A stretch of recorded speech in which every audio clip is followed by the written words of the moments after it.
একটা হবে হবে সত্যি বলছো তো হবে হবে তো হবে। ঠিক আছে আমি কি বলি শোন, বলো তবে কিন্তু আমার রেটটা একটু বেশি তুই জানিস।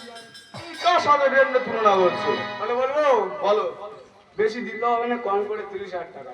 30,000 টাকা 30,000 টাকা আমার মার অনেকগুলো ছাগল আছে হয়তো আমি চড়াই মানে সব ওগুলো কন্ট্রোল আমি ছাগলগুলো কন্ট্রোল আমি করি হয়তো আমার হাতে 25টা ছাগল বিক্রি করে 30,000 টাকা তোমার হাতে তুলে দেবো দিবি তো? দেবো আর একটা কথা শোনো হ্যাঁ, বল। তুমি যদি আমাকে বিয়ে দিতে পারো আরো 10,000 টাকা এক্সট্রা দেবো ওরে বাবা, এ তো আরো উত্তম। তাহলে শোন, বলো তবে কিন্তু শুভ কাজ হ্যাঁ। তাড়াতাড়ি সারা দরকার। তাড়াতাড়ি সারা দরকার মানে আজকের বিয়ে করবো বাবা, এ না আমার আজকের বিয়ে। আজকের বললে না, আজকের, হ্যাঁ? কি বলি শোন, বলো কালকে লগ্ন আছে ঠিক সন্ধ্যে 7টায়। আচ্ছা তুই 7টার সময় চলে যাবি, কোথায় জানিস? কোথায় চলে যাবি এখন সেই উল্কি মারি, ঠিক আছে? ঠিক আছে গিয়ে শুধু খালি বলবি কি আমি বিষাক্তর বাড়ি।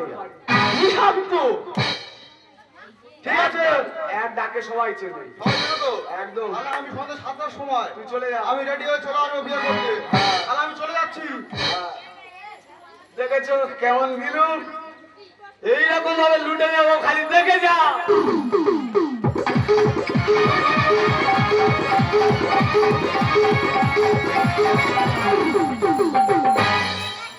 দাদা বাড়িতে যুবতী মেয়ে থাকলে কি যে চিন্তা একমাত্র আমি জানি এগুলো বড় হয়েছে বিয়ে দিতে হবে কিন্তু ভালো পাত্র পাচ্ছি না সব ঘটককে বলে রেখে দিয়েছি 4-5টা ঘটককে বলে রেখে দিয়েছি কিন্তু ভালো পাত্র কই পাত্রই ভালো পাচ্ছি না একটা ভালো পাত্র পেলেই মেয়েটাকে বিয়ে দিয়ে দেবো একটা ঘটককে বলে রেখেছি আজকে আসার জন্য ওই আসছে তো ওই বিষাক্ত কি বলে দিবি আমার অসময় বিষাক্ত দরজাটা খোল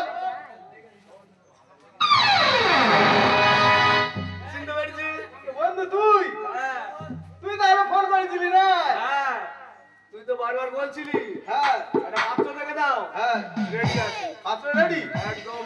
তাহলে কি বলি শোন, বল আমি যেটা বলছি মনে আছে? হ্যাঁ হ্যাঁ 500 টাকা